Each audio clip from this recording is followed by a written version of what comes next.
All the following stories are from the Ask Reddit post, I Want to Hear Your Funniest Target Stories. Number 5. Someone called corporate because he could not believe that bananas were sold by the each and not by the pound at our store. First, he didn't believe the cashier, so he called over the guest service team leader. The guest service team leader explained to him that we don't have scales on our registers to even weigh the bananas, so that's why they're sold by the each. He still didn't believe it, so the guest service team leader went back and took a photo of the sign to show him. Even that wasn't enough to satisfy him. He called corporate and they set him straight, but he still refused to believe it. He got angry and started screaming at everyone. He ended up just storming out of the store, all pissed off. It was hilarious. I can't believe someone would get that mad over some bananas. Number 4. I work in an area that is frequented by soccer moms. There is also this guy who frequents our store who has Tourette syndrome. His twitches include, but are not limited to, yelling help, yelling oh gosh, yelling save me, and an occasional random phrase that can hardly pass as understandable language. The other day, I'm pushing some stuff from a few pogs that my team and I had done earlier in the day, and he strolls by. I didn't even think twice about it because I'm so used to seeing and hearing him.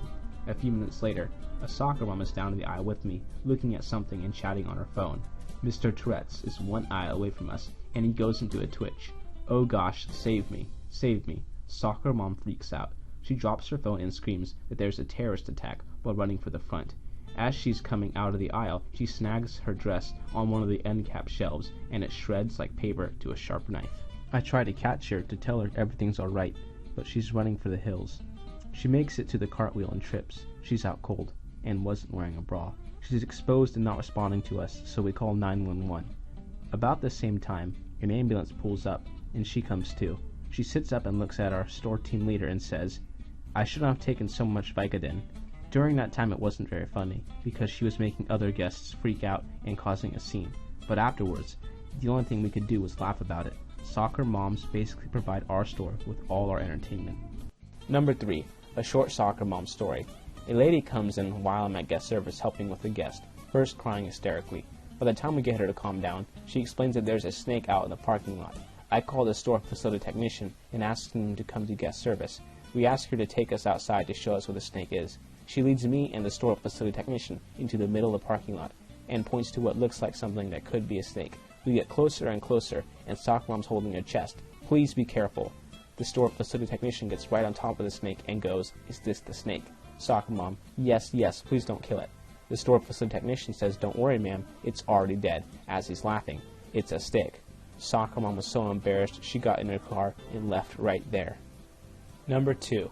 My last day working in electronics, I had a crazy old lady come in and tell me how the TV she had bought a few months earlier was clearly defective because the viewing angle was not good when she would lay on the floor under the TV and watch it. When I mentioned that such a viewing angle is usually not considered by TV manufacturers, she went on a rant about how my generation refuses to take responsibility for our problems and is a generation of psychopaths because our mothers raised us wrong. The next guest waiting heard the whole ordeal stunned and goes, generation of psychopaths? What the heck?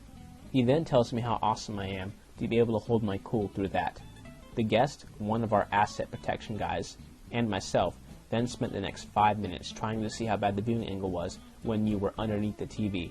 We finally came to the conclusion that you can't rationalize stupidity. My second best story was when a giant cardboard cutout of Nate Burkus ended up in our electronic stray cart. We then decided to create a shrine for him using the cutout with candles and a post-it note saying, Nate Burkus wants to get you attachments. This went on until our executive team leader came back from vacation and we decided he wouldn't understand the joke and took it down. Number 1. Alright, it was my second day on the job. I work hard lines, and my trainer trusted me to work on my own. It was closing time, 11 p.m., and we were told to clear our zones of guests. I walked into our cat food line. I had zoned it not too long beforehand, where I met the infamous cat food guy. I noticed several things immediately. He had a scooter and was standing right around the corner.